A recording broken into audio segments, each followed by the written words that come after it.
देश की राजनीति साहब करवट ले चुकी है, क्योंकि बिहार में चुनाव है और बिहार के चुनाव के बीच में मोदी जी की मां को गाली दी गई। क्या देश की राजनीति इसमें कुछ बदलाव आएगा? और एक चीज और बता दें, क्या बिहार के चुनाव में मोदी जी की गाली चलेगी या फिर बिहार में वास्तविक मुद्दा पे बात? इसी खास मसले पर बातचीत करने के लिए हमारे साथ अभिजीत रघुवंशी जी हैं, जो मध्य प्रदेश से ताल्लुकात रखते हैं। अभिजीत भाई, पहले तो आपका बहुत बहुत स्वागत। बहुत बहुत धन्यवाद, आपने मुझे मौका दिया। देश की राजनीति का हालचाल तो आप जानते होंगे। बिहार में मोदी जी की मां को गाली दी, क्या ये सब देश में क्या कुछ चल रहा है? मोदी जी की गाली बिहार में चलेगी या युवाओं का रोजगार चलेगा? आप पहले तो मुझे एक बात बताइए, जब जब किसी राज्य या देश में चुनाव आते हैं, मोदी जी का कनेक्शन तभी क्यों निकल आता है उनके परिवार से या किसी से?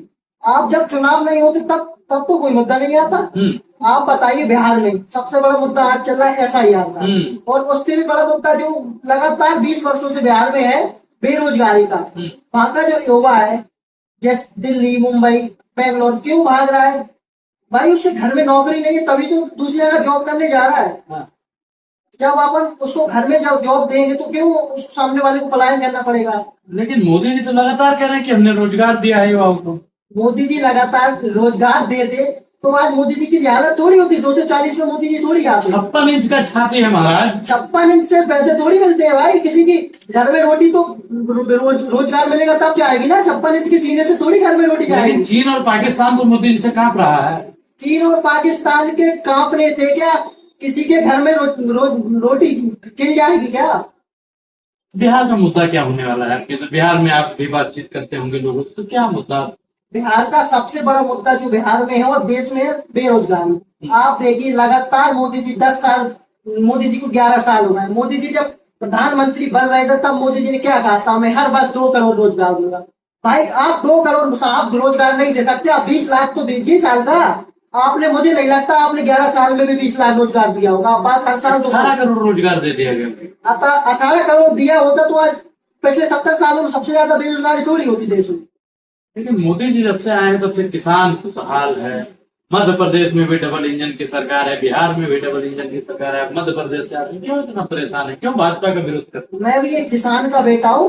मध्य प्रदेश में सबसे ज्यादा अगर परेशान है तो किसान परेशान है। अभी हमारे यहाँ जो खेती हुई है उससे लगातार जो होती है, हमको सबसे ज्यादा समस्या बनता है खाद का।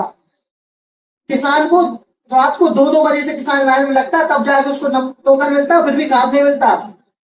जितना खाद आता है भाजपा के दलाल पहले ही उठा लेते हैं।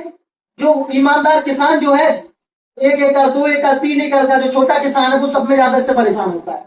लेकिन भाजपा तो कह रही है ना कि हमने किसानों को खुशहाल कर दिया है। भाजपा के कहने से थोड़ी सब कुछ होता है। देश की मीडिया बिकी हुई है, दिखाई नहीं रही किसानों का। मीडिया पर आप सवाल कर रहे हैं।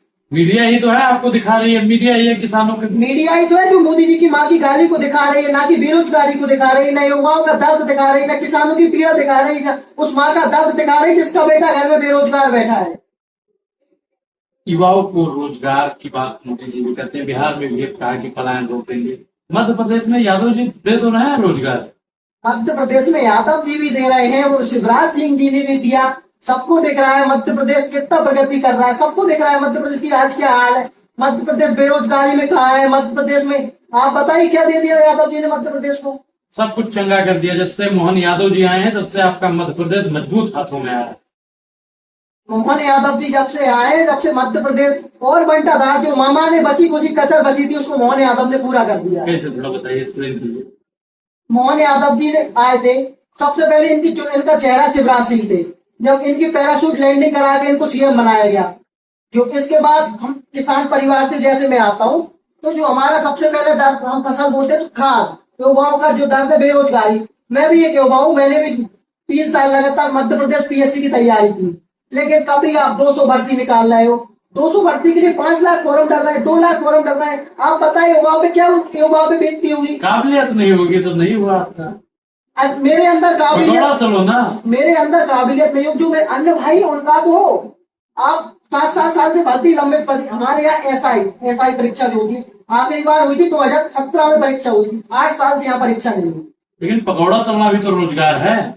पकौड़ा तलना अगर रोजगार है तो जो भाजपा के नेता हैं उनके बेटों को क्यों नहीं तलवाते पकौड़ा? तो उनमें काबिलियत थी। सिंधिया जी के बेटे में काबिलियत थी, तभी ना उनको।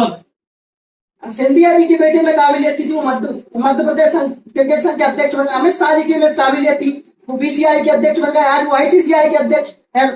अपने जो अरुण जेटली के बेटा है रोहन जेटली, उनमें काबिलियत थी, वो दिल्ली क्रिकेट एसोसिएशन के अध्यक्ष हैं। क्या इन लोगों के अलावा किसी में काबिलियत नहीं? क्या ये लोग आप काबिलियत वाले लोग हैं देश में? लेकिन रघुवंशी जी, अगर आपके अंदर काबिलियत होती तो आप भी आज कहीं पद पे बैठे होते ना। मेरे मेरे अंदर मैं काबिल नहीं हूँ, लेकिन जब पूरे देश नाकाबिल हो। मोदी जी जो काबिल था सबको रोजगार दे। अगर अब आप लोग पकौड़ा तो मोदी जी लिए। रोजगार देते तो मोदी जी 240 पे ना आते। आज जो हालत हुई है, मोदी जी की सांसद बोलती है कि 2014 में देश आजाद हुआ है। क्या जिन माँ ने अपने बेटों को वो शहादत में खो दिया, उन पे क्या बीतती होगी? क्या 2014 में उनको आजादी मिली है? जिनके बेटे बॉर्डर पे बैठे हैं, हमारी रक्षा कर रहे हैं, वो एक सांसद उनकी कह रही है कि हम 2014 में आजादी मिली है। जिन माँ ने अपने बेटे खो दिए, जिन्होंने अपना स्वास्थ्य खो दिया, उन पे क्या बीतती होगी ये भाषण सुन के? नहीं, उन्होंने कहा कि 2014 के बाद भारत सही था। सही से आजाद होना क्या होता है? आप ये तो बताइए, क्या 2014 से पहले क्या कोई गुलाम था? कांग्रेस ने गुलाम था। कांग्रेस ने काय का गुलाम बना दिया था? कांग्रेस ने देश को शिक्षा का अधिकार दिया, भोजन का अधिकार कांग्रेस ने दिया। फिर बताइए गुलाम किस चीज का कांग्रेस ने बनाया?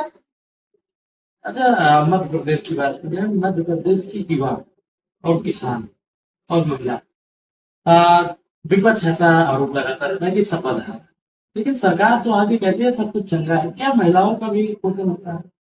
देखिए, हमारे यहाँ 2023 में बीन ने घोषणा की थी कि लाडली बहना उनको 3,000 देंगे, लेकिन आज 2 साल इस सरकार को पूरे हुई, वो 1250 पे महिलाएं अटकी हुई हैं। कहाँ है वो 3,000 रुपए? क्या वो आपकी चुनावी घोषणा बन के रहे कि लाडली बहना को हम 3,000 रुपए देंगे? आप बताइए ना, कहाँ है 3,000? दीजिए आप लाडली बहना। किसानों को तो 2,000 मिल रहा है ना। किसानों को आप 2,000 दे के उन पे कोई एहसान थोड़ी कर रहे हो। आप ले भी तो किसान से कितना उनका गेहूं, हम तो कह रहे हैं आप गेहूं को 4,000 कर दो, मत दो हमको 2,000। आप 2,000 दे के एहसान थोड़ी कर रहे हो। हमारा गेहूं खरीदो, रेट पे खरीदो। आप उसको 2200, 2300, 2400, 2100 खरीद रहे हो। आपने इसी चुनाव में कहा था हम 3100 खरीदेंगे। कहाँ है आपका? आप कोई मैं किसान हूँ, मैंने बेचा है 2400 में इस बार। मैं बेच के आया हूँ 2400 में। लेकिन जब गेहूं 4,000 में हो जाएगा तो खाद भी महंगी हो जाएगी, तब आप लोग रोना शुरू कर देंगे। खाद अभी महंगी नहीं हुई। खाद की आप देखिए, खाद अभी महंगा नहीं हो। जो आज से 5 साल, 2 साल पहले, 3 साल पहले खाद की जो कीमत थी, डबल हो गई कोरोना बाद खाद की कीमत। हमारा गेहूं तो नहीं हुआ डबल। आप हमारा गेहूं 2400, 4800 कर लीजिए, आप खाद के कट्टे को डबल कर दीजिए, हम सह लेंगे, हमको प्रेम से खरीदेंगे। आप हमारा गेहूं का रेट भी तो बढ़ाइए उस परसेंट जिससे आपने बाकी रेट बढ़ाई। अच्छा, मध्य प्रदेश में जब आप छात्रों के बीच में बैठते हैं, छात्रों की राजनीति करते हैं, तो आज का युवा सोच क्या रहा है? क्योंकि बहुत जल्दी ही मध्य प्रदेश में चुनाव। देखिए, मध्य प्रदेश में जो चुनाव होना है 2028 में मध्य प्रदेश होना है, और भागा युवा ने इस बार मन बना लिया है कि इस बार ना तो कुछ चलेगा। सिर्फ एक समस्या सबसे बड़ी युवाओं की, जो बेरोजगारी। हमारे यहाँ इंदौर हब है कोचिंग का, लेकिन उस हब में आप देखोगे हर जिले से और कई देशों से, मतलब कई राज्यों से लोग आते हैं, बच्चे आते हैं, अपने मन में उत्साह लेके आते हैं, हम पढ़ाई करेंगे, कोचिंग जाएंगे, हम भी अधिकारी बनेंगे, आईएएस बनेंगे, आईपीएस बनेंगे। लेकिन 2 साल, 3 साल, 4 साल और 5 साल जब भर्ती नहीं आती, तो ना तो किसान के पास 2 हेक्टर, 3 हेक्टर, 4 हेक्टर वाले किसान के पास इतनी क्षमता है कि वो लगातार अपने बेटे बेटी को इतना पढ़ा पाए कि लगातार आप भर्तियां नहीं निकाल रहे हैं। उससे समस्या सबसे ज्यादा किसको होगी? जो मध्यम वर्गीय परिवार वाले हैं। लेकिन मध्य प्रदेश में उज्जैन कॉरिडोर को तो उन्होंने बहुत चमका दिया। अब आप जो मीडिया दिखा रही है, आप वो बता रहे हैं उस कॉरिडोर को चमकाने में उसने कितना पैसा बचा लिया, वो आपके नहीं बता रहे। आप वो भी तो कहिए कि जो महाकाल कॉरिडोर घोटाला हुआ, आप बताइए पिछले साल तैयार हुआ, पिछले साल पहली बारिश का पानी नहीं झील पाया कॉरिडोर। ये कौन सा विकास है? राम मंदिर बना दिया। राम मंदिर बनाने से किसी के घर में कोई वापस कहीं, किसी की माँ का बेटा घर में बेरोजगार बैठा, उस माँ का दर्द थोड़ी पूरा हो रहा है कि मंदिर सब जाते, आप भी जाते हो, मैं भी जाता हूँ। मंदिर बना दिया, भगवान का मंदिर, मैं भी कहता हूँ अच्छा काम, लेकिन उससे भी अच्छा काम होगा, आप रोजगार देंगे लोगों को। 370 धारा हटा दिए। आप रोजगार दीजिए, धारा हटाइए, बढ़ाइए, उससे होगा क्या? 3 तलाक बंद कर दिया, रोजगार पे हटा दिया आपने धारा। हमले तो हो रहे हैं ना, पहलगाम हुआ, आपने क्या कर लिया? आपकी मीडिया बताती रही हम लाहौर घुस गए, कराची घुस गए। आप उसके प्रमाण दीजिए। राहुल जी ने संसद में पूछा, आप जवाब दीजिए। आप बोले नहीं, मोदी जी को पानी पिला दिया राहुल जी ने संसद में। बताइए, आप वीडियो वायरल हुई सोशल मीडिया पे, आपने भी देखा होगा। लेकिन मीडिया वही बताती रही, 56 इंच को पानी पिला दिया राहुल गांधी ने। लेकिन 56 इंच की छाती तो है ना नरेंद्र मोदी जी की। आपने नापी है 56 इंच की, मैंने नापी। आपने, किसी ने कह दिया मेरी 70 इंच की छाती है, आपने नाप ली। मैं कह दूं मेरी 70 इंच की छाती है। मतलब मोदी जी की 56 इंच की छाती और मध्य प्रदेश के इस लड़के की 70 इंच की छाती है। मतलब छाती पर ही चुनाव हो रहा है हमारा। अगर छाती पर ही सब कुछ हो रहा है इस देश में, तो आप बताइए मोदी जी 240 पे क्यों आ गए? बिहार में मोदी जी रोना क्यों पड़ रहा है? माँ को गाली दी गई। माँ को, इस देश में माँ को गाली का आपने, मैं ये कहता हूँ, किसी को, माँ को, बहन को गाली नहीं देनी चाहिए। अगर किसी ने दी है उसको जेल को सलाखों के पीछे होना चाहिए, जो नियम कानून उसको लगाइए। लेकिन इस देश में मोदी जी, आप एक बात बताइए, मध्य प्रदेश से मैं जैसे हूँ, अन्य राज्यों से, हमारे यहाँ किसी बहन बेटी, कितनी अपन बहन बेटी हमारी जो हम रोज सुन रहे हैं, हमारी एक बहन कोलकाता में जो नर्स थी, आपने सुना होगा, उसके साथ हुआ। क्या वो किसी की बहन नहीं थी? वो किसी की बेटी नहीं थी? मणिपुर में जो महिलाओं को निर्वस्त्र किया, वो किसी की बहन नहीं थी, किसी की बेटी नहीं थी? तब तो आप रोए नहीं। अब आपकी माँ को कर दिया तो आप रोने लगे। और किसी की माँ नहीं है, आपकी माँ है। जी अभिजीत जी, बहुत बहुत धन्यवाद। बहुत बहुत धन्यवाद भाई, आपने यहाँ मुझे बोलो। तो हमारे साथ में अभिजीत रघुवंशी, जिन्होंने बेबाकी से अपनी राय रखी। के सवाल में एक सवाल और पैदा हो गया है, 56 इंच की छाती या 70 इंच की छाती। तो आप लोग अपनी प्रतिक्रिया कमेंट सेक्शन में जरूर दीजिएगा। बहुत बहुत धन्यवाद।